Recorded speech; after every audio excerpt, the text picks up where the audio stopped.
নমস্কার। যুক্তি তর্ক সঙ্গে অর্কই আপনাদের স্বাগত। আপনাদের সঙ্গে আমি অর্কপ্রভ সরকার। 20শে মার্চ দিদিমণি ইস্তাহার প্রকাশ করেছেন। একগুচ্ছ প্রতিশ্রুতি, সপ্তম বেতন কমিশন লাগু, ডিএর হারে মোটামুটি একটা সমতা, দিদিমণির 10টা প্রতিজ্ঞা। এবার পাড়ায় পাড়ায় স্বাস্থ্যকেন্দ্র হবে, 2-1 বছরের মধ্যে পানীয় জল পৌঁছবে, সবার মাথার উপর ছাদ হবে, আরো হরেকলম্বা প্রতিশ্রুতি তিনি দিয়েছেন।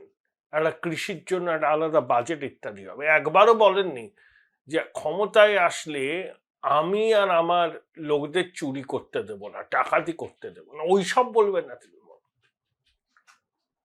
নিজেদেরকে তারা কি বলবো, বাঙালি সমাজের এক এবং একমাত্র প্রতিনিধি বলে দাবি করছে। আরে সরকারের সর্বাধিনায়িকা দিদিমণি, বাঙালি সমাজের সর্বাধিনায়িকা উনি নন। বাঙালি সমাজ অনেক বড়। ফার্স্ট পাস্ট দ্য পোস্টে আমাদের রাজনীতির অঙ্ক কষা হয়, জেতা হারা নির্ধারিত হয়, কিন্তু ভোটের পার্সেন্টেজ যদি দেখেন যে বেশিরভাগ পশ্চিমবঙ্গের মানুষ তৃণমূল বিরোধী ভোট দিয়েছে। তাই বাঙালির ঠেকা আপনি নেবেন না। আপনি আপনার দলের ঠেকা নিন, ওটা প্রোপ্রাইটারশিপ, ওটা তো কোনো রাজনৈতিক দল নয়, ওখানে ডুওপলি চলে, বাকিরা সব আমচা চামচা বেলচা। কল্যাণ বন্দ্যোপাধ্যায় কলকাতা হাইকোর্টের প্রধান বিচারপতির দ্বারস্থ হয়েছেন যে নির্বাচন কমিশন সম্পূর্ণ গাজোয়ারি করছে, অসাংবিধানিক কাজ করছে, এভাবে অফিসারদের বদলি করা যায় না, রাজ্যের অন্য রাজ্যে পাঠানো যায় না, প্রশাসনের উপর চাপ পড়ছে। প্রধান বিচারপতি মামলা গ্রহণ করেছেন। আমার মনে হয় চলবে কিছুদিন, কমিশনের বক্তব্য রাখবে। কমিশন একটা সাংবিধানিক প্রতিষ্ঠান, কল্যাণ বন্দ্যোপাধ্যায় চ্যালেঞ্জ করতেই পারেন কমিশনের সিদ্ধান্তকে, এটাও তার মৌলিক অধিকার। দেখা যাক কি হয়। আসলে থরহরি কম্প দশা দিদি বলে। তিনি যে চেনা পিচ, চেনা মাঠে খেলা হবে খেলা হবে করে ফুটবল ছোড়েন, তার দলের সবাই স্লোগান দেন খেলা হবে, এবার খেলার মাঠটাকেই তছনছ করে দিয়েছে নির্বাচন কমিশন। যে যে ছকগুলো দিদিমণি অ্যাপ্লাই করতেন ভোটের ময়দানে, সেই একটা ছকও তিনি এবার অ্যাপ্লাই করতে পারছেন না। যেখানেই তিনি কিছু ছক করতে যাচ্ছেন, নির্বাচন কমিশন ছক ভেস্তে দিচ্ছে। RN রবিকে তো এমনি এমনি আনা হয়নি রাজ্যপাল হিসাবে লোকভবনে, ব্ল্যাক ডায়মন্ডকে তাড়ানো হয়েছে। Black diamond compromise character. Black ডায়মন্ডকে সামনে রেখে তৃণমূল ফায়দা লোটবার চেষ্টা করেছিল। ব্ল্যাক ডায়মন্ডের অপসারণের সিদ্ধান্ত অনেকদিন আগেই হয়ে গেছিল। প্রথমে ঠিক ছিল সুপ্রিম কোর্ট থেকে 1 মাস আগে অবসর নিয়েছিলেন, মানে নিজের কার্যকালের মেয়াদ শেষের 1 মাস আগে বেলা এম ত্রিবেদী তিনি রাজ্যপাল হবেন, কিন্তু শেষ পর্যন্ত সেটা হয়নি। RN রবিকে রাজ্যপাল যে করা হবে সেই সিদ্ধান্ত নিয়ে আলোচনা চলছিল, 6 মাস ধরেই আলোচনা চলছিল। RN রবিকে কলকাতায় আনার পিছনে বঙ্গ বিজেপির এক নেতার ভূমিকা আছে, বড় ভূমিকা। তিনি পশ্চিমবঙ্গের বিজেপির অভ্যন্তরীণ রাজনীতিতে খুব একটা কলকে পান না, কিন্তু কেন্দ্রীয় স্বরাষ্ট্র মন্ত্রকের সঙ্গে তার একটা যোগাযোগ আছে। তিনি একসময় অমিত শাহের অত্যন্ত আস্থাভাজন ছিলেন, এখনো আছেন। তিনি কলকাতায় আসেন, সভা সমিতিতে যান, বক্তৃতা করেন, ইন্টেলেকচুয়াল, কিন্তু ওই বিজেপির দলীয় দপ্তরে তার ছায়া পর্যন্ত পড়ে না। সেই ভদ্রলোকের সঙ্গে RN রবির দীর্ঘদিনের সম্পর্ক। তিনি মোটামুটি সূত্র দলের কাজ করেছেন। এই 6 মাস ধরে আলাপ আলোচনার পরে RN রবিকে আনা হয়েছে। একটাই তো উদ্দেশ্য। দিদিমণি সেই উদ্দেশ্যটা কি সেটা পরিষ্কার করে দিয়েছে। নিজেই বলেছেন যে বাংলাতে রাষ্ট্রপতি শাসন জারি হয়ে গেছে, এটা দিদিমণির উপলব্ধি। দেখুন, মডেল কোড অফ কন্ডাক্ট চালু হয়েছে, সবকিছু কমিশনের অধীন। কমিশন এখন পুরো প্রশাসনের দায়িত্বভার সামলাচ্ছে। দিদিমণি বললেন যে বাইরের রাজ্য থেকে অফিসার আনলে কি করে হবে, তারা মামাটি মানুষকে চেনে না, বুথ চেনে না। কোনো বাইরের রাজ্যের কোনো অফিসারকে এখানে গুরুত্বপূর্ণ দায়িত্বে বসানো হয়নি। যারা অবজারভার এসছেন তারা বাইরের রাজ্যের, কিন্তু DM, SP, DG, chief secretary, home secretary, ADG, law and order সব এ রাজ্যের আধিকারিক। দিদিমণি তাদেরকে ব্রাত্য করে রেখেছিলেন, তারা সেভাবে অনুপ্রাণিত গৃহপালিত হতে পারেননি, তাই তিনি ব্রাত্য করে রেখেছিলেন। কমিশন খুঁজে খুঁজে সেই সমস্ত আধিকারিকদের বিভিন্ন গুরুত্বপূর্ণ পদে বসিয়েছেন, যারা সেইভাবে অনুপ্রাণিত বা গৃহপালিত বলে আমরা এখনো মনে করি না, বঙ্গবাসী মনে করে না, রাজনৈতিক দলগুলোও মনে করে না। এতেই দিদিমণির রাগটা চচ্চর করে বাড়ছে। বলেই দিলেন তার উপলব্ধি পশ্চিমবঙ্গে রাষ্ট্রপতি শাসন হয়েছে, বিজেপি প্রকাশ্যে বলছে না, ঘুরিয়ে তার সরকারের, তার প্রশাসনের উপর পুরো নিয়ন্ত্রণ নিয়ে নিয়েছে। পশ্চিমবঙ্গে অবাধ, নিরপেক্ষ, গণতান্ত্রিক নির্বাচন করতে গেলে প্রশাসনের খোলনলচেকে আমূল বদলানো দরকার। আপনার কাছে সনির্বন্ধ অনুরোধ, চ্যানেল সাবস্ক্রাইব করবেন এবং থ্যাঙ্কস বাটনে ক্লিক করতে ভুলবেন না। দেখুন, সুপ্রিম কোর্টে তো শুনানি আছে এসআইআর নিয়ে। 9 এপ্রিল মনোনয়ন জমা দেওয়ার শেষ দিন। জনপ্রতিনিধিত্ব আইনে স্পষ্ট করে বলা আছে, মনোনয়ন জমা দেওয়ার শেষ দিন পর্যন্ত ভোটার তালিকা আপডেট করা যায়, তারপর আর করা যায় না। যে হারে কাজ চলছে, আমার মনে হয় 20-22 লক্ষ নামের নিষ্পত্তি তখনও বাকি থাকবে। তাহলে কি হবে?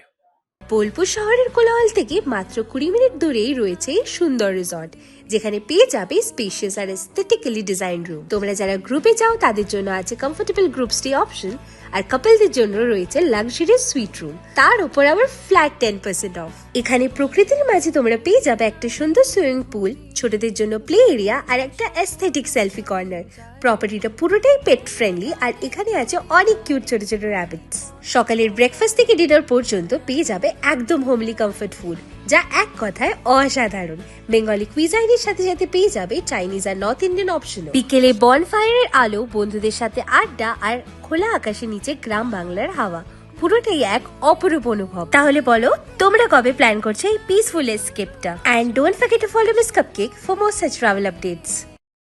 আমি জানি না, আমি কোনো আগাম আন্দাজ করতেও রাজি নই যে সুপ্রিম কোর্ট কি বলবে।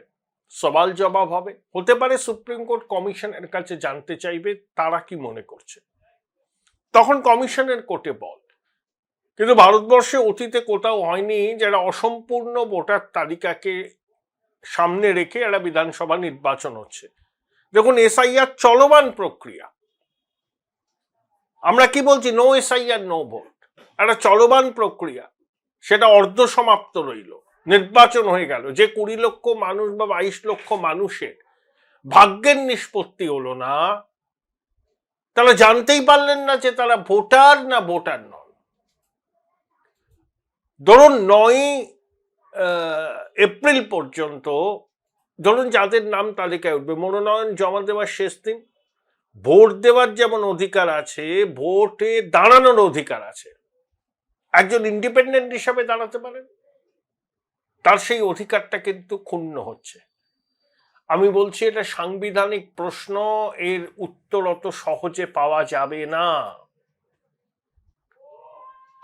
শেষ পর্যন্ত এমনও তো হতে পারে, এই যে এত তাম ঝাম, প্রার্থী বাছাই, দেয়াল লিখন, প্রচার, ম্যানিফেস্টো প্রকাশ, সবগুলো আপাতত স্থগিত হয়ে গেল, নির্বাচনটাই হলো না। নির্বাচন হলো পুজোর পরে, নভেম্বরে। লোকভবন তখন প্রশাসনের নিয়ন্ত্রণ হাতে নেবে। দিদিমণি কি সেই আন্দাজে করছেন? তাই বলছেন তার উপলব্ধি হয়ে গেছে, রাষ্ট্রপতি শাসন জারি হয়ে গেছে। কারণ আপনার ট্রাইব্যুনালও তো গঠন হয়নি। সুপ্রিম কোর্টের নির্দেশে যাদের নিষ্পত্তি হয়ে গেছে, যাদের নাম বাদ পড়েছে, তারা তো ট্রাইব্যুনালে আপিল করতে পারবেন। এখনো পর্যন্ত সেই ট্রাইব্যুনাল গঠন হয়নি। আধখ্যাঁচড়া প্রক্রিয়া, বহু মানুষের ভাগ্য ঝুলে কিভাবে নির্বাচনটা সম্ভব, এই প্রশ্নটা বিভিন্ন মহলে উঠছে। আমি বহুদিন ধরে বলছি, একটা জটিল সাংবিধানিক সংকটের মুখে দাঁড়িয়ে আছে রাজ্য। ইলেকশন কমিশন তার ভোটের তারিখ ঘোষণা করে দিয়েছে। সুপ্রিম কোর্টের মাননীয় বিচারপতি জয়মাল্য বাগচি কি বলেছেন, আগে কমিশন তারিখ জানাক, তারপরে আমরা দেখব। এবার সুপ্রিম কোর্টকে দেখতে হবে। মামলা হয়েছে, এর সওয়াল জবাব হবে, এসআইআর নিয়ে মামলা হচ্ছে। তাই এখনো অনেক অনেক অনেক অনেক পথ হাঁটা বাকি। তারিখ ঘোষণা হয়ে গেছেই বলে নির্বাচন হবেই সেই গ্যারান্টি নেই। দেখা যাক।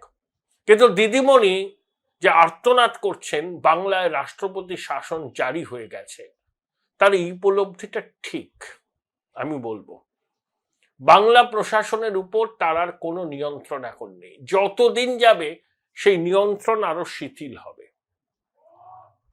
এবার তো আইসি, ওসি, বিডিও, এসডিও সব বদল হবে ঝাঁকে ঝাঁকে। অনুপ্রাণিত গৃহপালিত পুলিশ প্রশাসনকে নির্বাচনী কাজে রেখে এ বাংলায় কখনো ভোট সুষ্ঠুভাবে সম্ভব নয়।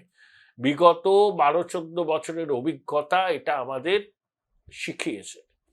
কমিশনও ওই মাঠ পর্যায় থেকে তথ্য সংগ্রহ করে তাদের তথ্য ভান্ডারকে সামনে রেখেই কিন্তু তারা সিদ্ধান্ত নিচ্ছেন কোন কোন আধিকারিক অনুপ্রাণিত, কারা আবার অনুপ্রাণিত এবং গৃহপালিত, কারা সন্ত্রাস দেখলেও চুপ করে থাকে, কারা একেবারে শাসক দলের একেবারে ক্যাডারের মতো আচরণ করেন পুলিশে এবং সিভিল অ্যাডমিনিস্ট্রেশনে থেকে। তারা যদি ইলেকশন ম্যানেজমেন্টের কাজে থাকে, প্রশাসনের পক্ষ থেকে কোনোদিন অবাধ, সুষ্ঠু, শান্তিপূর্ণ নির্বাচন হয়। কমিশনের বিলম্বিত বোধোদয় হচ্ছে, তাতেই দিদিমণি ঘুম নষ্ট হচ্ছে, স্নায়ুর উপর চাপ বাড়ছে এবং তার উপলব্ধি হচ্ছে বাংলায় রাষ্ট্রপতি শাসন জারি হয়ে গেছে। শুধু বিজেপি মুখে বলছে না, আসলে দিদিমণি বুঝতে পেরেছেন প্রশাসনের উপর কার্যত আর তার কোনো নিয়ন্ত্রণই নেই। আরো যত দিন এগোবে তত দিদিমণির আর্তনাদ তীব্র হবে এবং তিনি আস্তে আস্তে বুঝতে পারবেন যে তার পারিষদ আমাত্যরা একে একে ধীরে ধীরে তার শিবির ছেড়ে বেরিয়ে অন্য শিবিরে আশ্রয় নিচ্ছেন।